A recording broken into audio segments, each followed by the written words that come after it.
Hello everyone, स्वागत है आप सभी का मेरे चैनल डिवाइन टैरो में। कैसे हैं आप सब? उम्मीद करती हूँ सब हैप्पी होंगे, पॉजिटिव फील कर रहे होंगे, पॉजिटिव सोच रहे होंगे। तो आज की जो रीडिंग करने जा रहे हैं ये है आपके पार्टनर की सीक्रेट फीलिंग्स आपके लिए क्या है। इसे हम रूल्स के जरिए चेक करने वाले हैं, लेकिन सबसे पहले आप लोगों के लिए कुछ कार्ड्स पुल कर लेते हैं आपकी एनर्जीज को क्रॉस चेक करने के लिए। ठीक है, तो जल्दी से आप जो है अपने ईश्वर का ध्यान करें, जिनमें भी आपका विश्वास है। अगर यूनिवर्स में आपका विश्वास है तो यूनिवर्स का ध्यान करें। यूनिवर्स प्लीज गाइड मेरे व्यूवर्स की करंट एनर्जी क्या है। I wish that never happened, regret की energy, unfinished business, overwhelmed. Okay, यहाँ पर मुझे क्लियरली दिख रहा है कि आप रिग्रेट कर रहे हो जहां पर भी आपने अपना टाइम दिया उस एनर्जी को। आप क्लियरली ऐसा दिखाई दे रहा है कि अपसेट हो उस एनर्जी से जिसको आपने दूसरों को डिलीवर किया। आप लो फील कर रहे हो। आप अपने पास में जब झांकते हो तो आपको ऐसा लगता है कि आपने गलत लोगों पे अपना टाइम इन्वेस्ट किया। Maybe there are chances कि आप किसी ऐसे व्यक्ति से डील कर रहे हो जिन्होंने आपके लव को वैल्यू नहीं किया, जिन्होंने आपको उतना ज्यादा सपोर्ट नहीं किया जितना आपने एक्सपेक्ट किया था। यहाँ पर क्लियरली दिख रहा है कि आपके अंदर ऐसा है कि आप लव कर रहे थे, आप अपना बेस्ट दे रहे थे, लेकिन सामने वाला व्यक्ति उतना ज्यादा आपको रिटर्न में प्रोवाइड नहीं कर रहे थे, उतना ज्यादा आपको लव उन्होंने रिटर्न में दिया नहीं है। यहाँ पर अनफिनिश्ड बिजनेस ये रिप्रेजेंट कर रहा है कि आप अभी भी चाहते हैं कि आप दोनों के बीच में एक आखिरी बार बात जरूर होनी चाहिए और इस इशू को सॉल्व जरूर करना चाहिए। यहाँ पर अनफिनिश्ड बिजनेस रिप्रेजेंट कर रहा है कि आप ये चाहते हैं कि आप दोनों के बीच में आखिरी बार एक बात करके उस चीज को सॉर्ट आउट किया जाए, या तो उस चीज को दोबारा फ्रेश स्टार्ट किया जाए, या तो एटलीस्ट आपको आपके सवालों का जवाब मिलना चाहिए, या आप एक्सपेक्ट कर रहे हो कि वो व्यक्ति आकर अपनी तरफ से एक रियलाइजेशन जरूर फील करे, उन्हें रिग्रेट फील हो जो उन्होंने आपके साथ किया वो आप नहीं डिजर्व करते थे। आपको कहीं ना कहीं अंदर से ऐसा लग रहा है कि आप अपना बेस्ट दे रहे थे, लेकिन रिटर्न में आपके साथ गलत किया गया। Overwhelm, the stress from this is draining me. यहाँ पर आप डेफिनेटली ड्रेन हो गए। आप जब भी उनको याद करते हो आप अपसेट होते हो, आप लो फील करते हो, आप कहीं ना कहीं इस एनर्जी में हो जहां पर दिख रहे हो कि आप जो है ऐसा मानते हो कि इस एनर्जी ने इस इंसान ने आपका पावर, आपकी एनर्जी, आपका टाइम, आपकी लाइफ, आपकी वैल्यू, आपके पैसे, आपकी हैप्पीनेस आपसे सब कुछ छीना है। आपके अंदर का अपना वजूद, आपका अस्तित्व छीन लिया है। आप कहीं ना कहीं रिग्रेट करते हो इस कनेक्शन को लेकर। आप इस कनेक्शन को लेकर बहुत अपसेट हो, बहुत लो फील करते हो।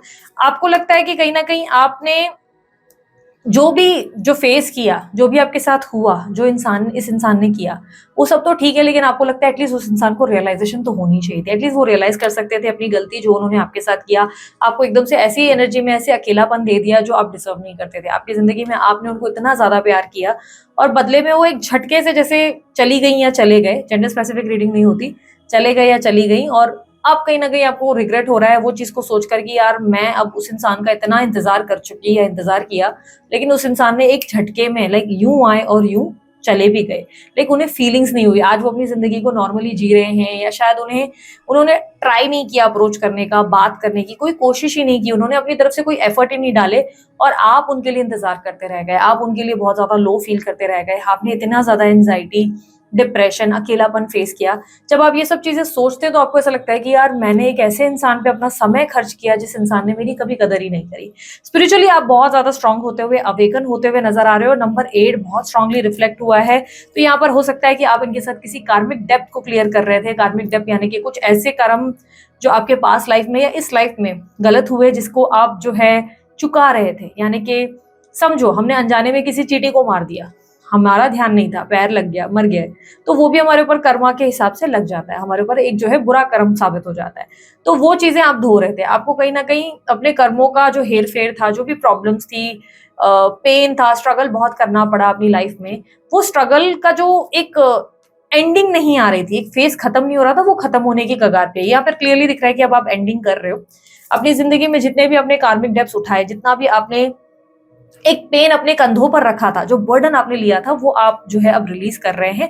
बट यस, एक बार आप चाहते हैं कि वो इंसान आए, अपनी गलती को फील करे या अपनी गलती माने, और उसे एक जवाब देना पड़ेगा, उसे एक आंसर देना पड़ेगा कि उन्होंने आपके साथ ऐसा क्यों किया। जो आपके मन में ऐसा है कि यार जो भी है, जो भी उस इंसान ने किया, पहले तो उसको उसका कर्मा मिलना चाहिए, दूसरा उसको उस इंसान को फीलिंग आनी चाहिए, रियलाइजेशन होना चाहिए कि उन्होंने जो आपके साथ किया वो आप डिजर्व नहीं करते थे। तो कहीं ना कहीं आपके अंदर वो एक रिग्रेट वाली एनर्जी है, जहां पर आपको लगता है कि यार ये मेरे साथ नहीं होना चाहिए था। यहाँ पर मीन राशि बहुत स्ट्रांगली रिफ्लेक्ट हुई है, मीन है और मकर है। कुंभ राशि भी रिफ्लेक्ट हुई है, और उसके अलावा यहाँ पर मुझे कर्क राशि रिफ्लेक्ट हुई है। ये राशियां ज्यादा रिफ्लेक्ट हुई है स्ट्रॉन्ग बेसिस में सारे साइंस की रीडिंग है, लेकिन जो स्ट्रांगली मुझे रिफ्लेक्ट हुई है वो ये राशियां रिफ्लेक्ट हुई हैं। तो ये आपकी राशि हो सकती है। और नंबर 8 जो है कर्मा को रिप्रेजेंट करता है। आपने अपनी जिंदगी में इनको बहुत कुछ दिया, लेकिन ये एनर्जी रिप्रेजेंट कर रहा है कि आप वेट कर रहे हो कि जो आपने दिया वो आपको कैसे रिटर्न मिलेगा। आपने इतना प्यार दिया, इतनी हैप्पीनेस दी, इतना ज्यादा आपने खुशियां दी, अब ये चीजें आपके पास कैसे डेवलप होके आएंगी, क्योंकि आपको जब सब चीजें मिली नहीं, आपने अपनी जिंदगी में संघर्ष ही संघर्ष किया, स्पेशली इस इंसान के साथ, इस बंदी या बंदे के साथ। तो अब आप रिग्रेट कर रहे हो उस चीज को सोच के, और सोच रहे हो कि कब वो चीज मुझे जो है वापस लाइक दुगनी होकर as a blessing, as a मेरी इच्छाएं कब पूरी होंगी, मेरे को खुशियां कब मिलेंगी, ऐसी एनर्जी। एक बोलते ना कि बहुत सारे क्वेश्चन टैग्स है आपके अंदर, बहुत सारे सवालों की लड़ियां हैं आपके अंदर कि यार ये कब होगा, वो फलाना चीज कब होगी, मेरे साथ इंसाफ, लाइक उस तरीके की एनर्जी ज्यादा दिख रही है। ठीक है, यहाँ पर मुझे ना जब मैं रीडिंग कर रही थी तो रिफ्लेक्शन में मुझे बार बार ना कोई व्हाइट कलर का कुर्ता पजामा और दुपट्टा भी दिखा है। तो ये मैन की एनर्जी तो नहीं है, लेकिन किसी औरत, किसी स्त्री की एनर्जी है जिसने व्हाइट कुर्ता पजामा पहनकर एक ओढ़नी दुपट्टा डाला, जिसको मैंने नोटिस किया। तो ये रिफ्लेक्शन शायद आपका हो सकता है। अगर ये आप हैं तो आपको ज्यादा ध्यान देना होगा। हो सकता है यूनिवर्स आपको किसी तरीके की एनर्जी रिफ्लेक्ट करने की कोशिश कर रही है, कुछ बताने की कोशिश कर रही है। पर बहुत लोगों के लिए ये एनर्जी मुझे रील में रिफ्लेक्ट हुई है, यानी कि कोई शायद आप रील देख रहे थे जो आपने एकदम से स्क्रॉल किया और एकदम से मुझे वो रिफ्लेक्शन में आया। तो समटाइम्स कुछ विजन्स आते हैं जो मैं आपसे शेयर करती हूँ, उससे क्या होता है, उससे आपको स्ट्रांगली पता चल पाता है कि ये रीडिंग आपकी है या नहीं है। नंबर 8 आपके बर्थ नंबर्स में भी हो सकता है, तो हो सकता है इसकी वजह से भी आपने अपनी लाइफ में स्ट्रगल बहुत फेस किया, अकेलापन, डिप्रेशन, एंजाइटी बहुत फेस की। लेकिन यहाँ पर क्लियरली मुझे दिख रहा है कि नाउ आप एंड कर रहे हो कार्मिक सिचुएशन को, और अब आप अपने आप को स्पिरिचुअली अवेकन कर रहे हो। ठीक है, लेट्स सी आपके पार्टनर की करंट एनर्जी क्या है। यूनिवर्स प्लीज गाइड, इनके पार्टनर की करंट एनर्जी क्या है। ईगो, बहुत ईगोइस्टिक पर्सन है। आप किसी बहुत ही नार्सिसिस्ट ईगोइस्टिक पर्सन से डील कर रहे हैं। इस इंसान को अपने आगे कुछ नहीं दिखता है, इस इंसान को अपने आगे कुछ नहीं दिखता है। ये इंसान बहुत सेल्फिश है, लाइक क्लियरली इनके लिए इनकी ईगो बहुत इंपॉर्टेंट है। यहाँ पर mistake, I wish I could write my wrongs. इनको कभी ना कभी लगता है, कभी ना कभी वो फीलिंग है कि जो मैंने गलत किया है काश मैं उसे ठीक कर पाता या ठीक कर पाती। तो एक रिग्रेट जरूर है इनके अंदर, रिग्रेट की एनर्जी है। यस, उन्हें फील होता है कि जो उन्होंने किया वो उन्हें नहीं करना चाहिए था। लेट्स सी अब रूल्स के जरिए क्या आता है आपके पार्टनर के लिए। यूनिवर्स प्लीज गाइड, जल्दी से अपने पार्टनर का ध्यान कीजिए या उनका नाम मनी मन दोहराइए।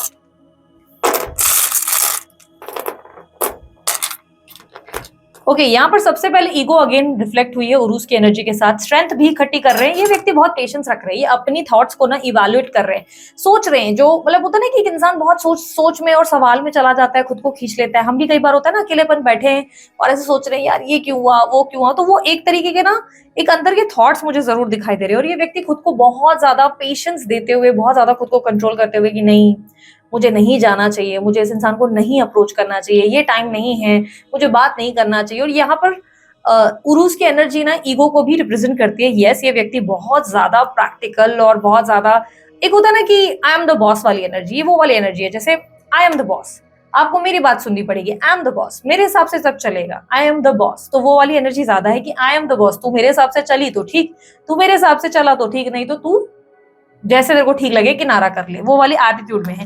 आपके पार्टनर डेफिनेटली यूनियन चाहते हैं, इनफैक्ट ये कहूंगी रिकंसलेशन चाहते हैं। वो आपको नहीं छोड़ना चाहते, परमानेंट बेसिस पे वो आपकी लाइफ में आपके साथ टिक के चलना चाहते हैं।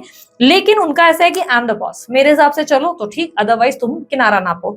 यहाँ पर ये व्यक्ति क्या आपसे प्यार करते हैं, देखो इन्होंने सबोटाज कर दिया है। मुझे ऐसे दिख रहा है कि इन्होंने अपनी फीलिंग्स को भी सबोटाज किया आपके लिए। ठीक है, अपने मन में जो इन्होंने फीलिंग्स रखी थी आपके लिए उसको भी सबोटाज किया। यानी कि ये अपनी फीलिंग्स को ना फेज ही नहीं करना चाहते। ये इंसान ना ये मानना ही नहीं चाहते कि I have feelings for you, मेरे लिए, मेरे मन में तुम्हारे लिए कोई फीलिंग्स है। ये उस चीज को एक्सपीरियंस नहीं करना चाहते, वो उस एनर्जी को फेस ही नहीं करना चाहते। इनका ऐसे कि नहीं, मुझे कन्फेस ही नहीं करना, मुझे एक्सेप्ट ही नहीं करना, मुझे इस इंसान से प्यार है, मुझे ये बात फील भी नहीं करनी कि मैं इस इंसान के साथ एक स्ट्रॉन्ग बॉन्ड, एक बॉन्ड में हूँ। अब आप मेरे को ये बोलोगे दीदी ये ऐसा पॉसिबल है कि कोई अपनी फीलिंग्स को एक्सेप्ट ना करे? होता है समटाइम्स। आप अकेले बैठे रहो, देखो आप सोचोगे कई बार बैठे बैठे नहीं, हमारे दिमाग में थॉट आता है कि यार अब मुझे ना इसके प्यार व्यार पे फोकस नहीं करना है, I have wasted my time, मेरा समय पूरा खराब हो चुका है इस इंसान को लेकर, अब मैं सिर्फ अपने काम पे ध्यान दूंगा या अपने काम पे ध्यान दूंगी, बस हो गया, बहुत हो गया, मेरे को नहीं मानना, ये इंसान से मेरे को कभी प्यार था ही नहीं, यार क्यों मैं प्यार करूँ, इस इंसान ने मेरे को कौन सा क्या ही कर लिया मेरे लिए। एक होता है ना कि नाराजगी में होता है, हम कई बार सोचते हैं,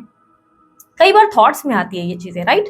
तो वो वाली एनर्जी है जहां पे ऐसे है कि नहीं यार मुझे अपनी फीलिंग्स नहीं रखनी भाई, मेरे को ये फीलिंग्स नहीं चाहिए, मुझे ये सब नहीं एक्सेप्ट करना, वो अपनी फीलिंग से दूर भाग रहे हैं। यानी कि देयर इज वन सॉन्ग ना, इस दीवाने लड़के को कोई समझाए, प्यार मोहब्बत से ना जाने क्यों ये घबराए। तो ये हाल में कैसा था ना, आमिर खान के सामने क्लू पे क्लू देती रही, क्लू पे क्लू लेती रही सोनाली बेंद्रे, बहुत ज्यादा क्लू पे क्लू की भाई, look I love you, directly उन्होंने कन्फेस किया, सॉन्ग में कुछ ऐसे ही दिखाया ना, बट आमिर खान क्या लाइक फूल वूल चबा रहा है, मस्ती वस्ती कर रहा है, like he was like not looking at you भाई, वो देख ही नहीं रहा है, वो प्यार को कन्फेस ही नहीं कर रहा है। पर एंड में उसने एक पोइट्री दी और जिससे उसने बताया कि लुक आई लव यू। तो वो वाली एनर्जी है जहां पर ये व्यक्ति ना आपको देख रहे हैं, उन्हें समझ सब आ रहा है कि आप परेशान हो रहे हैं, आपको तकलीफ हो रही है, भले उन्होंने आपको ब्लॉक करके रखा है, बट उन्हें अच्छे से पता है कि उनको लेकर आप कितना extreme level of love feel करते हो। तो ये ना उस फीलिंग से दूर भाग रहे हैं, वो उस फीलिंग को एक्सेप्ट नहीं करना चाहते। किस लिए? Let's see. देखो आपकी तरफ अट्रैक्शन बहुत है, बहुत बहुत बहुत बहुत बहुत एक्सट्रीम, ठीक है। यहाँ पर ये है कि ये व्यक्ति आपसे बहुत स्ट्रांगली बाउंडेड और बहुत स्ट्रांगली कनेक्टेड है, एक स्पिरिचुअल फॉर्म, स्पिरिचुअल कनेक्शन ये बकाना एनर्जी रिप्रेजेंट करता है। तो यहाँ पर ये दिख रहा है कि यस ये व्यक्ति आपसे बहुत कनेक्टेड है, लेकिन एक्सट्रीम लव भी ना कभी कभी जहर जैसा काम करता है, ठीक है। एक्सट्रीम लव भी अच्छा नहीं होता है। बहुत से लोगों को लगता है ना कि बहुत प्यार भी बहुत अच्छी चीज है, नहीं यार, बहुत ज्यादा किसी भी चीज का हो जाना ना बहुत प्रॉब्लमेटिक होता है। अगर समझो आपको थोड़ा सा स्वीट खाने की क्रेविंग हो रही है, ठीक है, आपने एक चॉकलेट लिया, खाया, आपको अच्छा लगेगा, वाह मजा आया, दूसरा चॉकलेट, ठीक है, मन कर रहा है खा लेते हैं, तीसरा अरे यार बहुत हो गया, चौथा नहीं, पांच अरे उल्टी हो जाएगी, डोंट डू इट, होता है। बस ओवर चीज किसी को भी नहीं अच्छी लगती, जितनी चाहिए उतनी ही चाहिए। तो ये वाला हाल है जहां पर आपके पार्टनर ऐसे हैं कि यार ये ओवर हो गया, ये अति हो गया, प्यार अति है। तो क्या उन्हें इंटेंशनली ऐसा वो कर रहे हैं, क्या इंटेंशनली वो ऐसा सोच रही हैं? नहीं, ऐसा बिल्कुल नहीं है। ऐसा समझ लो आप दोनों में ज्यादा प्यार हो जाना भी एक बहुत बड़ी प्रॉब्लम बन चुका है। ज्यादा प्यार ऑब्सेशन को जगाता है, इनसिक्योरिटीज को, जेलसी को जगाता है, इरिटेशन को, मूड स्विंग्स, बार बार बिना बात के झगड़े, छोटी छोटी बातों पे बिना वजह के झगड़े, कोई लॉजिक नहीं है, कोई सर पैर नहीं है प्रॉब्लम से। क्यों? क्योंकि प्यार बहुत है। तो प्यार ज्यादा हो गया तो दीदी दिक्कत कहाँ आ गई? एक्सट्रीम एक्सपेक्टेशंस एक दूसरे से।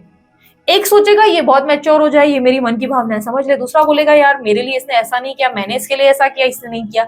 हर छोटी से छोटी बात ना हम एक दूसरे के लिए नोटिस करना शुरू कर देते हैं। तो ये वो वाला एक्सट्रीम लव है जहां पर प्यार अति है, प्यार पागलपन वाला है, लेकिन ओवर एक्सपेक्टेशंस, ओवर चिपकना, over clinginess, over magnetic energy, एक दूसरे से बिना बात के बिगड़ जाना, बिना बात के इरिटेशन क्रिएट कर देना। तो ये ज्यादा प्यार, ज्यादा अट्रैक्शन, ज्यादा स्ट्रॉन्ग कनेक्शन आप लोगों के लिए प्रॉब्लम बन चुका है। देखो एक बात समझो, प्यार तो राधा कृष्ण को भी था एक दूसरे से, राइट? राधा कृष्ण फिर भी अलग हुए और अपनी जिंदगी में खुश थे। आखिर समय पर राधा उनसे मिली कृष्णा से, और मृत्यु के समय आखिरी बार वो उनसे मिली, उनके जो है बाहों में, उनके कंधे पर सर रख के ही वो जो है उन्होंने अपनी मृत्यु को एक्सेप्टेंस दी, ठीक है, वो गुजर गए। उसके कुछ ही दिन के बाद, कहते हैं 2-3 दिन के अप्रॉक्स ही, कृष्णदेव भी जो है गुजर गए, ठीक है। क्या है वो? अमर प्रेम है। लेकिन व्हाट इफ अगर ऑब्सेस्ड ही होते एक दूसरे से, नहीं मैं अपना सारा कर्म भूल जाऊंगा, मैं सिर्फ तुम्हें प्यार करता रहूं, बाकी सारी जो लोग हैं, चलो ठीक है तुमने बोल दिया कि तुझे गोपियां नहीं पसंद मेरे इर्द गिर्द, चल मैं अभी आसपास कोई गोपियां नहीं रखूंगा, मैं फ्लूट ही नहीं बजाऊंगा। प्यार में कोई रंग होगा? प्यार में कोई एक्साइटमेंट होगी? कुछ नहीं होगा। तो कृष्ण राधा की जोड़ी होती क्या? कुछ नहीं होता। लेकिन यही है प्यार। प्यार में जहां पर एक्सेप्ट करने लगते हैं, धीरे धीरे हमें रियलाइज होता है हम दोनों एक दूसरे के लिए प्रेम करते हैं और हम दोनों को एक दूसरे पे भरोसा है, हम दोनों एक दूसरे को सम्मान करते हैं। सोसाइटी के लिए हम लोग नहीं जी रहे, भाई सोसाइटी क्या कहती है वो इंपॉर्टेंट नहीं, भाई सोसाइटी के लिए हम शादी तो नहीं करेंगे, अगर सोसाइटी बोल रही है तो नहीं करेंगे, अंदर से फील होगा तब करेंगे, अंदर से ये चाहेगा, मैं चाहूंगी तो करेंगे। नहीं लग रहा है, ठीक है यार हम जाएं, हम खुश हैं, हमें किसी की जरूरत नहीं है, हमें इस वक्त किसी को एक्सप्रेस नहीं करना है कि हम लोग को क्या चाहिए। तो ये सोलफुल कनेक्शन होता है। बट यहाँ इस कनेक्शन में आप लोग को क्या हो गया ना, आप दोनों एक दूसरे से लेने में लगे हो। ये इनको लग रहा है आप समझे, आप सोच रहे ये समझे। समझदार दोनों ही हो, दोनों ही मैच्योर हो, पर दोनों की एक दूसरे से एक्सपेक्टेशन ज्यादा होने की वजह से प्रॉब्लम क्रिएट होती है, ठीक है। सो यहाँ पर एनर्जी मुझे दिख रहा है कि इनसिक्योरिटीज इज ये एक मेजर इशू है एक लव कनेक्शन में। यहाँ पर क्लियरली दिख रहा है कि इनसिक्योरिटी आप लोग दोनों के बीच में प्रॉब्लम क्रिएट कर रही है।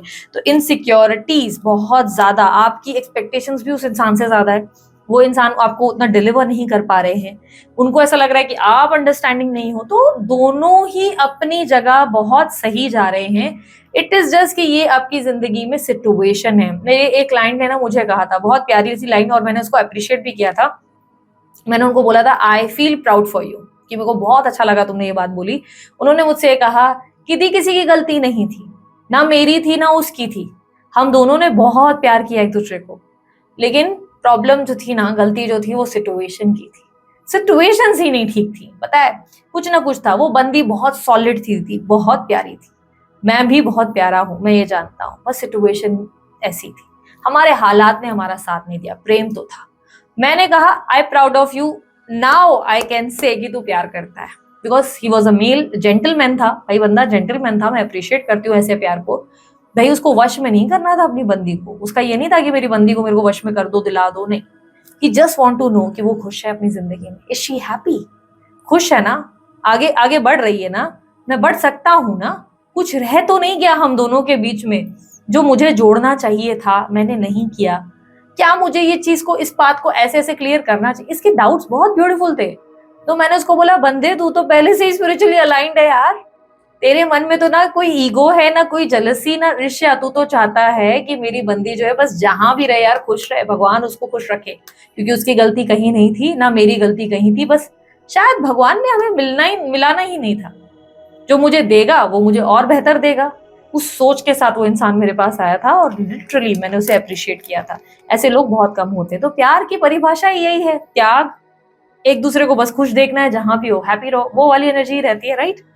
यहाँ पर ऐसा दिख रहा है कि आपके पार्टनर जरूरत से ज्यादा प्रोटेक्टिव है, जरूरत से ज्यादा डिफेंसिव है। ये व्यक्ति ना समाज, लोग, फैमिली और सबके बारे में बहुत कंसर्न रहते हैं, बहुत ज्यादा प्रैक्टिकल अप्रोच है और बहुत ज्यादा इगोइस्टिक अप्रोच है।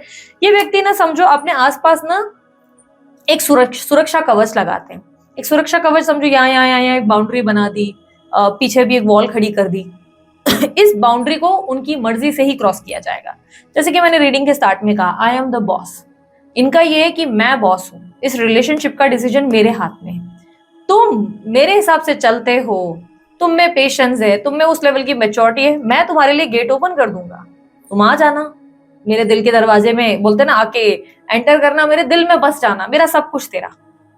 लेकिन जो तू मेरे हिसाब से ना चला और तूने मुझे बॉस बनने नहीं दिया, तो बेटा ये लो अपना रेजिग्नेशन और निकल लो यहाँ पे, कहीं और अपनी जगह ढूंढो, ठीक है। तो वो वाला सिचुएशन ये आपके लिए क्रिएट कर देते हैं। क्या ये व्यक्ति आपसे प्यार नहीं करते? प्यार बहुत करते हैं, बहुत ज्यादा, पर जरूरत से ज्यादा ईगोइस्टिक है, जरूरत से ज्यादा ईगोइस्टिक है। ये व्यक्ति कहीं ना कहीं प्यार को इस दुनिया में बैलेंस रखना चाहते हैं। इनको लगता है कि प्यार का मतलब ये नहीं कि परिवार को त्याग दिया, कास्ट रिलीजन को त्याग दे दिया, माँ बाप को सैक्रिफाइस करने के लिए लगा दिया, अपनी लाइफ में दूसरों को कंसर्न नहीं रखा, या अपने कमिटेड रिलेशनशिप को ब्रेक डाउन कर लिया। इनके लिए इनकी बाकी रिस्पॉन्सिबिलिटीज भी इंपॉर्टेंट है, और इन्हें लगता है वो सबको बैलेंस करते हुए आपको मैनेज करना चाहते हैं, और उन्हें लग रहा है पिछले कुछ टाइम से आप उनसे मैनेज हुए नहीं, कहीं ना कहीं वो आपको कुछ चीजों की क्लैरिटी भी नहीं दे पाए, क्योंकि रिग्रेट तो है। ये बात मैं कहूंगी, इस इंसान के अंदर रिग्रेट है। यहाँ पर क्लियरली मुझे दिख रहा है कि इस इंसान के अंदर इनसिक्योरिटीज है, रिग्रेट है, पछतावा है, इन्हें फील होता है, बहुत ज्यादा इन्हें फील होता है ये सब चीजें जो इन्होंने आपके साथ की।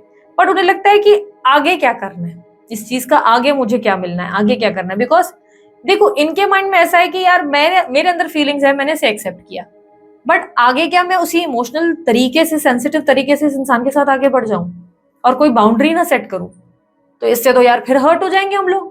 लेकिन व्हाट इफ अगर मैं एक रूल बुक तैयार करूं और आगे से जब भी ये इंसान मेरे पास आए तो उस रूल के अकॉर्डिंग ही हम आगे चले, वो रूल के अकॉर्डिंग ही हम डिसाइड करें कि क्या, कितना, किस लेवल तक की हदें पार करनी है और कितनी नहीं करनी है। यहाँ पर मुझे क्लियरली दिख रहा है कि ये व्यक्ति कोल्ड है आपके साथ, बहुत ज्यादा ईसा की एनर्जी क्लियरली दिख रही है। कोल्ड है, रिस्पॉन्सिव नहीं है, अपने फीलिंग्स और इमोशंस को बहुत स्ट्रांगली हाइड करते हैं। लेकिन ये नहीं है कि उन्होंने आपको देखना बंद कर दिया है, वो आपको स्टॉक बहुत ही भयंकर तरीके से स्टॉक करते हैं, बहुत भयंकर तरीके से। आपको दिखेगा नहीं, मैं इसलिए ज्यादा दिखा भी नहीं रही हूँ, तो आपको बहुत भयंकर लेवल से स्टॉक कर रहे हैं, बहुत ज्यादा। इनके अंदर ये है कि ये पूरी कोशिश में रहते हैं कि आपकी लाइफ में क्या चल रहा है, क्या नहीं चल रहा है, ये सब जानने की कोशिश इनकी पूरी रहती है। इट इज जस्ट कि ये व्यक्ति ना ज्यादा पुश नहीं करते, क्लिंजी नहीं होते, शो ऑफ नहीं करते, बट दूर रहकर ना देख रहे हैं, रिग्रेट कर रहे हैं, यार जो हुआ वो नहीं होना चाहिए था, कहीं ना कहीं एक्सट्रीम हो गया, इन्हें चाहिए कि आप लोग दोनों के बीच में पैचअप की स्थिति बने, पर ये पैचअप सिर्फ तब कर पाएंगे जब इन्हें लगेगा कि आप इनकी कंडीशंस को समझने के लिए रेडी हैं। अब आप इनकी बात को समझेंगे, आप इन्हें वैल्यू करेंगे। यहाँ पर क्लियरली मुझे दिखाई दे रहा है कि इस रिलेशनशिप में जगह दोनों की सही है, पर एटीट्यूड इशू खराब है आपके पार्टनर का, उनमें एटीट्यूड इशू बहुत ज्यादा है। ये जीतने में लगे हुए हैं, इस इंसान को जीतना है, मेडल चाहिए इस इंसान को कि भाई मैं इस इंसान के सामने ना प्यार में जीत जाऊं। इनको चाहिए कंडीशंस। ठीक है, अच्छी बात है, मैच्योरिटी एक अच्छी लेवल पे बात होती है, लेकिन मुझे लगता है मैच्योरिटी से ज्यादा इन्हें आपसे बात करके चीजें सॉर्ट आउट करनी चाहिए। मुझे लगता है आपको लेकर इन्हें कनेक्ट होने की जरूरत है और बात करने की जरूरत है, जहां पर ये आपको बोले कि देख यार मुझे ना ये लगता है ये बाउंड्री क्रॉस हो रही है, हमें ना एक दूसरे के साथ बैठ के डिस्कस करके ये चीजों को सॉर्ट आउट करने की जरूरत है कि लाइक आगे से हम दोनों के बीच में इतनी लड़ाइयां ना हो। ये जानते हैं आप इमोशनल पेन से गुजर रहे हैं, लेकिन ये कोशिश नहीं कर रहे हैं उस चीज को ठीक करने की, तो वो गलत हो रहा है। ईगो, एटीट्यूड, फैमिली के हिसाब से देखो सोचना, चलना, रिस्पॉन्सिबिलिटीज को वैल्यू देना, ये सब चीजें अच्छी हैं, बहुत अच्छी हैं, बट थोड़ा सा उन्हें आपके साथ कम्युनिकेट करके सॉर्ट आउट करने की जरूरत जरूर है। और जो आप भी महसूस करते हो, आपको भी लगता है आपको कम्युनिकेशन की जरूरत है, जो आपको गलत फील नहीं होता, और वो कम्युनिकेशन वो आपको दे सकते हैं जो ये सोच नहीं रहे। जिस इंसान से आप स्ट्रांगली डील कर रहे थे, उनकी साइंस जो मुझे स्ट्रांगली मिली है वो सिंह राशि की मिली है, मकर राशि की मिली है, कुंभ राशि की मिली है, लिब्रा यानी कि तुला राशि की भी मिली, और मेष राशि और वृषभ राशि मिली। ठीक है, नंबर 21 बहुत स्ट्रांग रिफ्लेक्ट हुआ रीडिंग के दौरान, तो 21 आपके पार्टनर का बर्थ नंबर हो सकता है या 21 दिनों में कुछ एक्सपेक्टेड है। ठीक है, लेट्स सी अब आपको क्या करना चाहिए। यूनिवर्स प्लीज गाइड मेरे व्यूअर्स को आगे क्या करने की जरूरत है, उनके स्टेप्स क्या होने चाहिए। Neglected self love. देखो अगर मैं तुम लोगों को बोलूंगी ना कि सेल्फ लव करो, तो ऐसा लगेगा हर वीडियो में यही बोलते हैं, but what is self love? Self love क्या है एग्जैक्टली? सेल्फ लव का मतलब क्या है? क्या किसी ने कभी समझा? लोगों को लगता है सेल्फ लव का मतलब ध्यान में बैठो, मेडिटेशन करो, किताबें लिखो, जर्नलिंग करो, और लाइक होता है ना कि ऐसे प्रिटेंड करो कि आई लव माई सेल्फ, ऐसे एक्टिंग करो और ऐसा हमेशा ना मुस्कुराओ। सेल्फ लव ऐसा नहीं होता। सेल्फ लव का असली मतलब बताती हूँ, यहाँ पर कार्ड है सेल्फ लव, मैं दिखा देती हूँ। ठीक है, ये कार्ड है सेल्फ लव का। सेल्फ लव का मतलब क्या है? सेल्फ लव का मतलब है बी प्रैक्टिकल, लॉजिकल सोचो। उन लोगों से दूर रहो जो आपके लिए टॉक्सिक एनर्जी क्रिएट करते हैं। टॉक्सिक यानी कि अब समझो मेरे कजिन्स में एक है जो बहुत ज्यादा हमेशा नेगेटिव बात करते रहते हैं। उनको अगर बोलो ना आज का दिन कितना सुंदर है, हाँ यार लेकिन कितना ट्रैफिक है, कितने गड्ढे हैं, कितने ये हैं, नोटिस करने वाली बातें होती है। और उनको कहो कि यार कल की पार्टी में कितना मजा आया ना, तो वो हमेशा कहेंगे कि क्या मजा आया, तुमने देखा खाना कितना गंदा था, वहां पे ऐसा था। किसी किसी को आदत होती है हमेशा नेगेटिव बोलने की, और दिमाग में वो खुद नेगेटिव है तो वो आपके थॉट्स में भी नेगेटिविटी ज्यादा क्रिएट करेंगे। जैसे कि अगर आप बोलेंगे कि लुक आई फील कि मुझे वो इंसान पसंद है या उस इंसान के साथ मेरा कोई जुड़ाव है, तो वो इंसान आपको एकदम से जो नेगेटिव है वो बोलेंगे क्या जुड़ाव है, हमेशा तो तेरे को यूज किया, ऐसा किया वैसा किया, तेरे साथ गलत किया। इट्स टाइम कि मैं नहीं कहूंगी कि एकदम कजिन से बातचीत ही बंद कर दो। इट्स टाइम कि आप थोड़ा सा डिस्टेंस क्रिएट करो। बिकॉज क्या हो रहा है आपके साथ? आपकी एनर्जीज को जो है डिस्टर्ब किया जाता है, तो उसकी वजह से आपका माइंड भी नेगेटिव हो जाता है। और मोस्टली ये तब होता है ना जब आप बहुत लवी डवी कपल्स देख लेते हो। लवी डवी कपल्स देख रहे हो, मेरा बाबू, मतलब काश वो भी मेरे साथ होता, वो वाली फीलिंग आ जाती है आपके अंदर। तो ये क्या हो रहा है? बेसिकली एनर्जी में ना आप इफेक्ट होते हो। अब सिंपल सी एक लॉजिक बताती हूँ, आप अपने आप के साथ सेल्फ लव कर रहे हो, वो सही वर्क कर रहा है कि नहीं, कैसे पता चलता है? जब कोई दर्द भरा गीत चल रहा है, कोई गजल चल रही है या कोई रोने धोने वाला सॉन्ग, और आप ज्यादा इफेक्टेड नहीं, यू लाइक इट्स स्वीट, वो आपके लिए पीसफुल सॉन्ग है, जस्ट पीसफुल सॉन्ग, आपको अच्छा लग रहा है। जैसे जो सॉन्ग चल रहा है कि बहुत ही रोमांटिक सॉन्ग है ना, लग जा गले के फिर ये हंसी रात हो न हो, शायद फिर इस जन्म में मुलाकात हो न हो, लग जा गले। तो ये सॉन्ग अभी अगर हमने सुना तो क्या होगा, चला देंगे कहीं तो एकदम से रोना धोना, I miss my Babu my baby होता है। राइट तब होगा जब वो आपके लिए पीसफुल हो जाएगा। पीसफुल एज इन जब वो वापस गाना चल रहा है तो हम सोचते हैं कितना ब्यूटीफुल सॉन्ग है, क्या ब्यूटी है इस गाने की, कितना ओवरवेल्म फील कराता है। हम उससे अपसेट नहीं हो रहे, हम पीस फील कर रहे हैं, ये लाइक एंजॉयिंग आवर बुक, हमारी बुक है, हम या कुछ देख रहे हैं एंड अपना चाय कॉफी या जो भी आप इवन कुछ पी रहे हैं, खा रहे हैं, एंजॉय कर रहे हैं, लाइक और कब sometimes you are just dancing अकेले अकेले अपने आप से। This is what self love is. Pretend करना, हमेशा पॉजिटिव सोचना, ओ मैं तो मेरी फेवरेट हूं, नहीं करना है। इट इज लाइक कि यार कोई टॉक्सिक है। अब पता है कई बार ऐसा भी होता है कि आपकी मदर आपको बोलेंगे शादी कर ले, शादी कर ले, चले बाजू वाली आंटियां की शादी कर ले, शादी कर ले, चल आपकी एज निकली जा रही है, आपको रिमाइंडर दिया जाता है 40 की हो गई है तू, 45 का हो गया है तू, नालायक शादी कर ले, कब बच्चे देगा। क्या हो रहा है यहाँ पे भी टॉक्सिक एनर्जी क्रिएट हो रही है। तो क्या करोगे, माँ से बात करना बंद कर दोगे? नहीं, थोड़ी सी बाउंड्री खींचो। पहली बात तो कम्युनिकेट करो, अपने लिए बात करना सीखो कि देखो जब सही समय आएगा ना सब कुछ हो जाएगा, डोंट वरी, अच्छे से प्यार से जिस तरीके से प्रेजेंट करते हो। और दूसरा बाउंड्री क्रिएट करो, कितना इन्वॉल्व होना है, कितना नहीं होना है। माँ से तो बातें करनी है, केयर करनी है, पर मैंने वो ऐसी बातें करे तो आपको कैसे उस चीज से डील करना है। सोल्यूशन ये है, this is called self love. Self love वो नहीं है जो आप एकदम से ऐसे वो नहीं, वो अलग है, वो एक अलग आप लोगों के दिमाग वाला सेल्फ लव चल रहा है, ठीक है। तो सबसे पहले ये समझ लो सेल्फ लव है क्या। टॉक्सिक लोगों को अपनी जिंदगी, और टॉक्सिक लोगों से मेरा मतलब एक्स भी है, एक्स किसी रीजन से एक्स है, एक्स किसी रीजन से एक्स है, तो उन्हें वाई जेड कर दो ताकि जिंदगी में दोबारा एक ए से शुरुआत हो। बहुत डीप लाइन है, समझ गए तो समझ गए, एबीसीडी समझते हो। एक्स किसी रीजन से एक्स है, वाई जेड कर दो, वाई जेड तक स्टेप लो, ठीक है। वाई जेड कैसे, एक्स तो है, उसके बाद क्वेश्चन करो why this happen to me, क्या क्यों हुआ, सोचो। जी जेड तक आने तक आपके पास क्लैरिटी होनी चाहिए, देन स्टेप अप, आगे बढ़ो, एंड देन फिर से ए से शुरू करो, क्योंकि वो ए जो है अब आपकी हैंड राइटिंग इंप्रूव हो गई, अब और सुंदर तरीके से आप लिखोगे एक नई कहानी, ठीक है। सो ए बी सी डी फिर से शुरू होगी, ठीक है, एक नई कहानी के साथ, ठीक है। लाइफ में टॉक्सिक लोगों को रिमूव करना है, तो टॉक्सिक एनर्जी के साथ आप, अच्छा आप किसी के लिए मन में नफरत लेकर बैठे हैं, आप बोले इस इंसान ने ऐसा किया वैसे किया, इस इंसान को मैं कभी माफ नहीं करूंगी, यही आएगा ना तो इसको मैं अभी सॉरी बोलने को लगाऊंगी या लगाऊंगा, वो प्यार नहीं है बेटा, बस टाइम है, निकल जाओ। टॉक्सिक एनर्जी है, उसे रिलीज करो।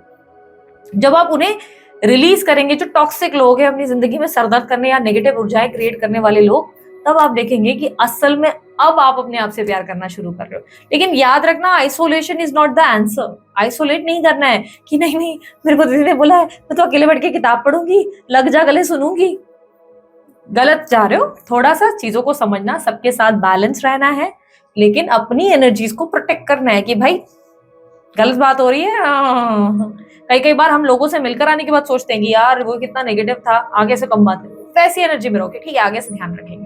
Neglected, I feel to give you what you needed.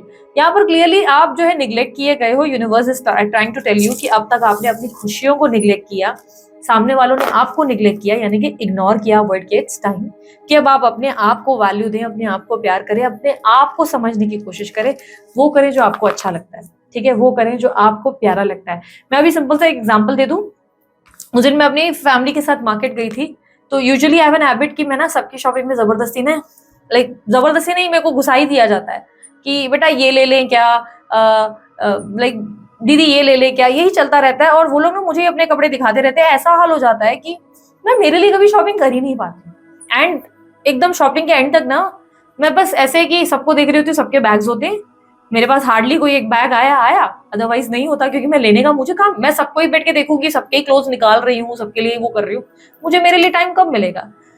Then इस बार तो भाई हम चेंज थे, क्योंकि हमारा वर्जन अलग है। अब सेल्फ लव का बार्ट का एक एग्जाम्पल समझा रही हूँ, ये एग्जाम्पल है, ये रियलिटी नहीं है, मैं एग्जाम्पल के तौर पर समझा रही हूँ। इस बार ऐसा था कि जैसे ही अपन शॉपिंग करने गए, मैं अपना किनारा पकड़ के गायब हो गई, मैं अपने हिसाब से शॉपिंग कर रही हूँ, ये ले रही हूँ, वो ले रही हूँ, कहाँ है वो लोग, किस कोने में, मुझे पड़ी नहीं, मैं अपनी जिंदगी में मजे में। और मुझे इतना मजा आ रहा था अपने लिए शॉपिंग करने, छोटी छोटी चीजों को फोकस करने में, अरे ये जूती देख लो, अरे ये कीचेन देख लो, मैं सब ले रही थी एंड लेकर पूरे बैग में भरकर। और मैं जैसे ही अपनी फैमिली के सामने गई एंड दे सेड अरे तू कहाँ थी, मैं तो शॉपिंग कर रही थी, तुम लोग का क्या चल रहा है। तो दे सेड कि हमने तो अभी तक कुछ नहीं लिया है, समझ ही नहीं आ रहा है, तो मैं देन बाय समथिंग नाइस। तो उन्होंने बोला ये बताओ ये कैसा है, हाँ गुड, देखो तुम्हें क्या पसंद है वो इस हिसाब से ले लो, तुम्हारा मन कर रहा है। फिर मेरी सिस्टर आई, मेरे को बोली दीदी मैंने तो कुछ भी नहीं लिया, देखो मम्मा ने मेरे को मना किया। तो मैंने बोला क्यों, तुम्हें अच्छा लग रहा है, जस्ट बाय इट, सोच क्यों रहे हो, is it about money. She said नहीं, मतलब if it's not about money, पैसे के मामले में कोई पैसे की बात है ही नहीं, इनवाइट। फिर मम्मी से पूछ रहे हो आप, आपका अपना माइंडसेट है, कॉलिंग है। हाँ, बहुत गलत चीजें कर रहे हो तो माँ से पूछो, लेकिन अब तुम इतने अडल्ट हो गए हो, डिसाइड करो खुद के लिए। So self love is what, खुद को प्रायोरिटी पे रखना। क्या मैंने उनको डिसरिस्पेक्ट किया? नहीं। उसके बाद मैं उनको गई, मैंने उनको ज्वाइन किया, पर मैंने अपने आप को प्रायोरिटी पे रखा। पहले मैंने अपनी शॉपिंग सारी करी, इस बार मैंने अपने आप को वैल्यू दिया, मैंने वो सब किया जो मुझे चाहिए था, ले लिया, एंड देन ठीक है, अब बताओ अब तुम्हारा क्या है? अच्छा ये ओके, चलो रैप अप, अब निकलेंगे, अब गाड़ी लिखेंगे और निकल जाएंगे। So this is called self love. अपने आप को प्रायोरिटीज में रखो, लेकिन दूसरों के साथ भी बैलेंस रहो। क्या उसके बाद मैंने उन लोगों की शॉपिंग नहीं कराई, मैंने उन लोगों को भी हेल्प किया, बट मैंने पहले खुद को वैल्यू दिया। This is called self love. अपने आप को पूजो, अपनी आप की पूजा जब करोगे ना, तभी असल मायने में जीत पाओगे। ठीक है, सो उम्मीद करती हूँ इतनी लंबी वाली रीडिंग से आप लोगों ने कुछ सीखा, कुछ समझा। बहुत कोशिश करती हूँ हीलिंग करने की। यदि मेरी किसी भी तरीके के एफर्ट्स आपके काम आते हैं, आपको लगता है हाँ यार हेल्प हो जाती है, तो लाइक करना बिल्कुल मत भूलो। एनर्जी जो है क्लेम करने की कोशिश किया करो। कमेंट बॉक्स में जाकर लिखो I claim this energy, thank you universe. मैं इंस्टाग्राम पे भी अवेलेबल हूँ। इंस्टाग्राम पे भी आजकल हम लोग ने थोड़ा डिफरेंट प्रेडिक्शंस डालना शुरू किया है। यूट्यूब शॉर्ट्स पे मेरे रील्स बहुत लेट आते हैं, बट इंस्टाग्राम पे पहले रिलीज हो जाते हैं। तो अगर आप लोगों को मेरे रील्स और शॉर्ट्स पसंद है, आप इंस्टाग्राम पे भी मुझे जो है फॉलो कर सकते हो। मैं फेसबुक पेज पे भी हूँ, द डिवाइन टैरो के पेज के नाम से। सो आप लोग मुझे वहां पे भी चेकआउट कर सकते हो। मैं पहले वहां सब रिलीज कर देती हूँ, और यूट्यूब पे बाद में आता है। यूट्यूब पे शॉर्ट्स और रील्स की बात कर रही हूँ, ठीक है, शॉर्ट्स और रील्स, ये वीडियोस तो टाइम पर ही आती है, लेकिन बाकी सब चीजें लेट आती है। उसके अलावा यस, मेरी वेबसाइट थोड़ी अंडर कंस्ट्रक्शन चल रही है। वेबसाइट का कोई थोड़ा प्रॉब्लम आया है, ग्लिच आया है, जिसकी वजह से रोकना पड़ा है। तो फिलहाल मेरी वेबसाइट वर्किंग नहीं है, कुछ टाइम बाद चालू जरूर हो जाएगी। लिंक में आपको डिस्क्रिप्शन बॉक्स में उसकी डिटेल्स मिल जाएगी। और अगर आपको कोई तरीके के डोनेशंस करने होते हैं, आप सुपर थैंक्स का इस्तेमाल कर सकते हैं। वीडियो के नीचे सुपर थैंक्स का ऑप्शन है, आप जितना चाहे अपनी श्रद्धा अनुसार डोनेशन दे सकते हैं। आपके जो मनी है उसको डोनेट किया जाता है। और उसके अलावा यस, लाइव वगैरह होते हैं, लाइव के अलर्ट में कभी कभार डाल देती हूँ, पोस्ट वगैरह डाल देती हूँ। तो आप लोग जरूर चेकआउट करें, सब्सक्राइब करें चैनल, और ज्यादा से ज्यादा लोगों को शेयर करें, ताकि लोग जो है ना हील हो सके, अपनी जिंदगी में आगे बढ़ सके, अपने डायरेक्शंस को देख सकें। ठीक है, राशिफल बिल्कुल मत मिस करो। मैंने करियर, हेल्थ, सब चीजों पे राशिफल बनाती हूँ। मैं बहुत टाइम डालती हूँ। मंथली, ये जो ईयरली होते हैं प्रेडिक्शन, मंथली होते हैं, वीकली प्रेडिक्शंस होते हैं, उसमें मैं बहुत टाइम डालती हूँ। तो उसे मिस मत करो। बहुत स्पेशल होते हैं वो राशिफल, जिससे आपको गाइडेंस मिल जाती है। ठीक है, सो अगर आप लोगों को मेरी वीडियो अच्छी लगी, लाइक शेयर सब्सक्राइब कीजिएगा। अभी के लिए इतना ही। मैं जल्दी अपना ध्यान रखें, मुस्कुराते रहें। बाय, टेक केयर, ओम साई राम।